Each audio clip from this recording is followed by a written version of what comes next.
Back at it. Joshua Project Podcast number 2 with friends. With friends. Yes. Guess who our friend is today? Jason Bain looks over his shoulder. It's Jason Bain. Woo! Jason Bain calling in from the wonderful sunshine state of Hawaii. Oh, man. Hey, it's almost 60 degrees in Montana today, so Yeah. I'm feeling you. I'm feeling you.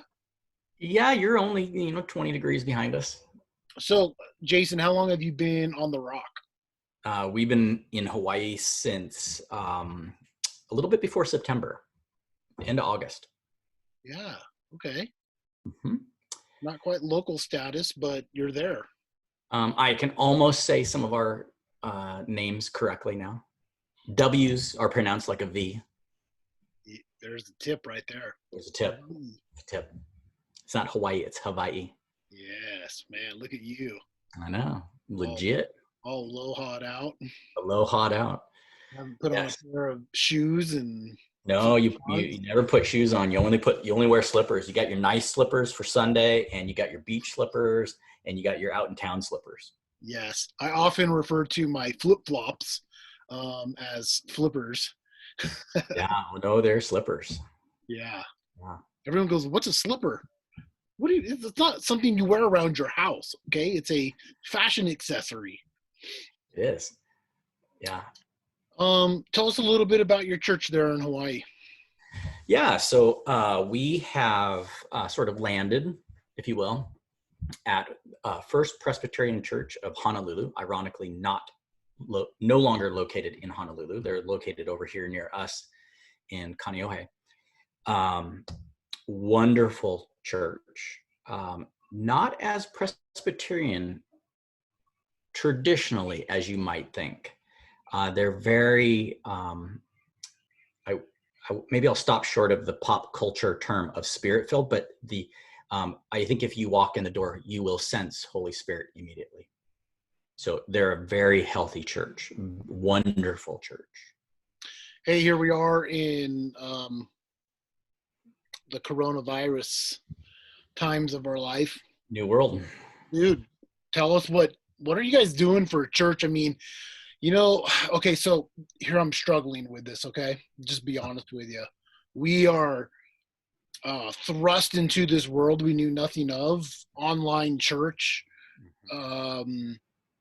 It seems like everybody is doing that. That's what the church is doing now. I would imagine that you guys are doing it. In fact, I know because I watched some of your guys' services. You guys are doing an excellent job.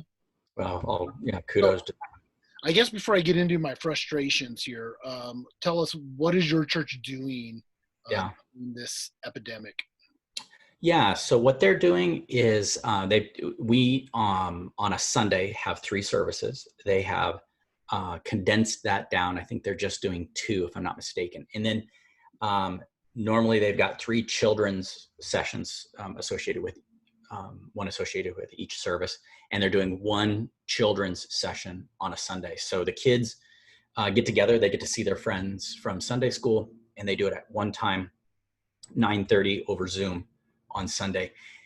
And then the church services, of course, not over Zoom. They do a more like streaming,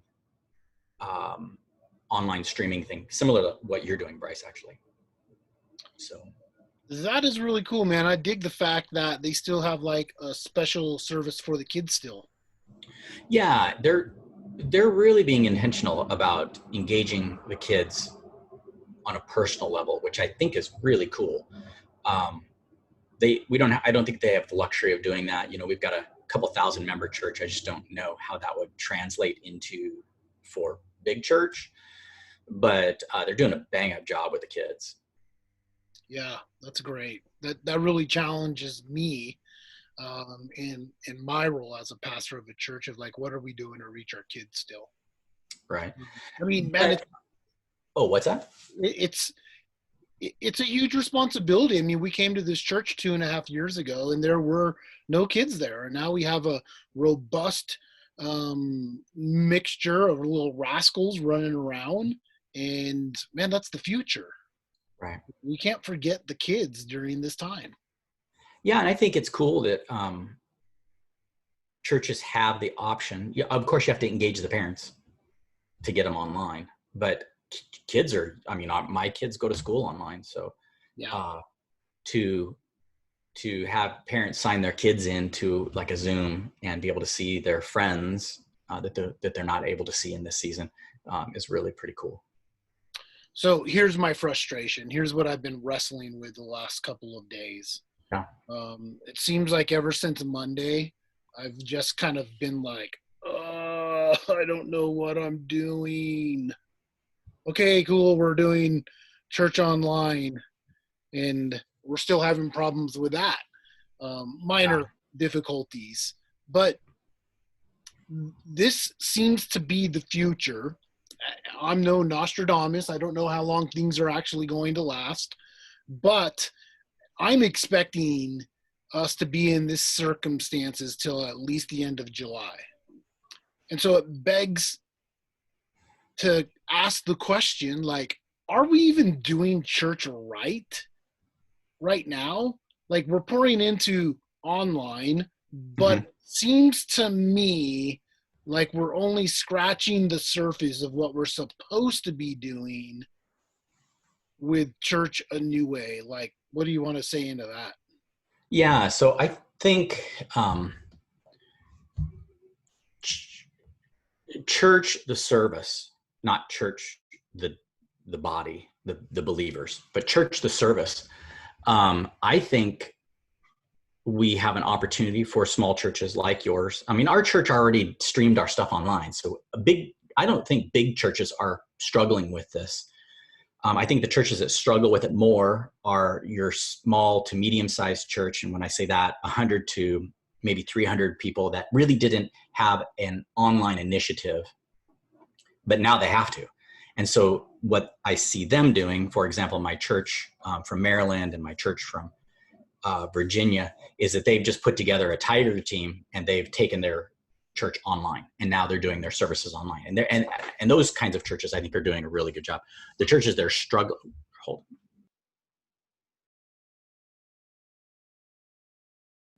sorry, I got little people, like we all do. I think the churches that have the biggest boulder to push up a hill is churches like yours, where you've got limited resources, limited organic resources, limited economic resources, and limited technical resources. So in the midst of those constraints, I think what you can do, I think the important thing is to put these into like doable chunks. So what can you do to effectively get your message out there to your people to, shepherd them, encourage them, do the pastoral thing remotely to the body? And then how do you engage the people? Because I want, like myself, I want to be engaged with like the men from my church. And what we're doing is my Saturday morning men's group has a Zoom. My Thursday evening men's group has a Zoom. And now I'm just connecting online with those guys versus, driving up to the church. So I think churches, if like yours, if you don't have programs already in place at those times when men and women expect to like get together, then I think it's sort of, we got to create those human connections and say yes to them, because we're not going to get them in our normal, Sunday venue. Yeah, just today through outreach ministries, I just ordered a yard sign and 12 door hangers so that I can just let my neighbors and my community know. It's just the yard sign says neighbors helping neighbors. And then you have a spot where you can put your cell phone, your email address. And so I'm encouraging 15 different families from my church to go buy this yard sign and these 12 door hangers for $22 and actually reach our neighborhoods. I think it's rad. I don't know, man. Like I said, I'm over here just going like, what am I supposed to be doing? Right. And I thought, you know what, man, that is just one way that we can meet the people that we're surrounded by. Yeah. It breaks my heart when I see Christians not living out their great commission. If we truly love people, those around us, the way that Jesus did, we would know our neighbors. Hey, look, man, I am not professing to have mastered this. I live next door. I'm looking at the house right now to my neighbors. For all I know, they're the ones that brought us over a bag of cookies when we first moved in here. And we actually made an attempt, but we have not yet succeeded in connecting to our neighbors whose house I'm looking at right now. We've connected with the neighbors past them, and the same thing going this way. Yeah, I think, I agree with you, Bryce. We have to be intentional. I live on a cul-de-sac. There's only 4 houses on our thing. But I have made at least a point to be friends with those men. And, we have them over. And before we had, the big pandemic thing, even since then, we've had Sean and Jazz over for, some appetizers before dinner, not a big thing, but, we're connecting with the people in our little micro environment to encourage one another, and our faith journey, whatever that looks like. Yeah, I think that's pretty cool. I think especially for a time such as this. Right. I really hope and pray that, especially in light of the fact that here we are in Passion Week. Right. Tonight at sundown starts Passover. Right. That's spiritually and emotionally important to me. Right. So I'm hoping we've been forced into this time of solidarity within our own homes that actually strikes something within the hearts of believers to just desire to go deeper. And I sense that too, Bryce. I think I think I have a disconnect personally, and that is, I've outsourced my faith Super Bowl Sunday. Easter is our Super Bowl. I'm just putting it like in my own. Sure, we've heard that term before. Yeah. So, in my faith, Easter is like my Super Bowl Sunday. However, I have built a tradition in my life that has centered around the going and doing and the consuming of the worship experience at my church. And now when that's taken away from me, when the outsourcing of my faith has been taken away, now I feel like I've fallen flat, and I don't even I don't have that spiritual anticipation for this season right now. And I don't know how to get it back. Wow. Yeah, that's pretty vulnerable. Thanks for sharing that, man. Yeah, that is my hope and my prayer. I actually believe, Jason, that this is a time of great revival. Candace and I came to Livingston, Montana, from the beach, knowing nothing about the great big sky of Montana, right, because God said that we would be a part of a great revival. Not that our presence or our preaching would be the cause of that, but that we would be a part. I believe that this is a time for that. We will see. I heard this saying the other day. I'm probably going to butcher it, but it goes something like this. In times of fear, people thrive. And I thought, wow, man, that's an interesting saying. I think back to like 9/11. Like there was a lot of fear that happened after 9/11. Mm-hmm. But out of that, there was this uniting of people in America that I had never seen in my time before. It was beautiful. I know for myself, I was, up until that point, up until 9/11, man, I was very anti-police. care about firefighters or paramedics. And then, Mm. I don't know, man, something just like that changed in me because of 9/11. And I have an enormous respect now for the police and for paramedics and firefighters. Um, and I think that this is going to draw us all back together. Right now, we're all isolated, but I think and I hope and I pray that this time is actually going to draw not just America this time, but the world closer together. I I think I agree with you, and I'm very hopeful for that. Um, I think when we are faced with unique times, be it fear or otherwise, I think it causes us to evaluate or maybe take some time to think about what we believe. And when we get to the other side of it, we'll have settled something in us about what we believe. So with 9/11, we believe we are united beyond in a greater way than the threat that a single group could inflict on us. So we had of course, we had the attack, but I think Americans came and realized, well, we believe we're bigger than this. We believe that what brings us together is something that's greater than this, and that this will not, it won't, like it can't threaten that. And so we exited that season, or we kind of moved through that with something that we believed about us as a nation, and about those that respond in emergencies and things like that. We had a new value for all of those things that we believe in, and we became united in that.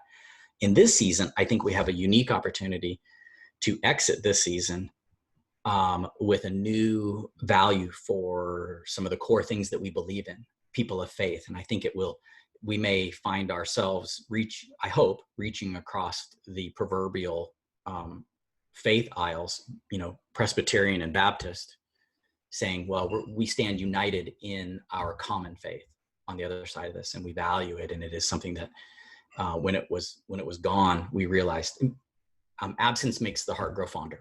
And I think that fondness, when we turn it towards each other, we'll be on the other side of this more united and maybe more loving. Yeah, that's great. That's a great word too. Like Presbyterians, Baptists, everybody. I believe that we're going to see a uniting of the church, the Catholic Church, the universal church, Right. the whole throughout this. And that, man, I can kind of dig that, man.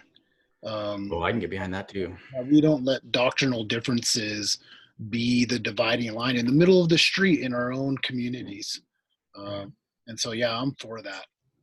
Well, hey, man, one of the things that we've been doing, and it's pretty cool to get your text messages at 7 o'clock at night, is we're praying against this coronavirus every single night, 7 p.m. Mountain Time, whatever that translates into your time zone, for 1 minute. We're just asking you to pray with us. 7 p.m. to 7:01. What? And are you pimping the 714, or are you just pimping 701? 7 to 701. Yeah, 7 to 7:01. The 714, that's a whole nother movement that's happening right now. Sure. And 714 United, based out of Second Chronicles. It's a great movement. But we just ask for you. If you're listening, join us every night, 7 o'clock. I don't care if it's 7 o'clock and you translate that into your time zone, or if it's 7 o'clock your time, but 7 to 7:01. Every night we're praying against the coronavirus. We're praying for God's peace and hope to sweep this, not just the land, but the world. I think it's so easy for us to get caught up in America. And while I'm for that and not against that, we're talking about the world right now. So thanks for joining us, Jason. Yeah, man. You're making me pray twice, Bryce. What's up with that? I'm digging these Joshua Project with Friend podcasts, man. Yeah. Well, Anytime the Godfather calls, you show up. And Shane's working on some beats right now. Sweet. Yeah, I'm excited, man. He's actually demoed a few for me. Hey, who knows? Maybe it'll be at the beginning of this podcast. But the great David Dewey's, man, there's a name from the ages. Yeah. Put together our first original JP beat. So I'm excited for the new one coming out to begin and end our podcast. But for now, it's Nice. just not goodbye, but aloha. Aloha. Aloha, my friend. I love you. Love you too.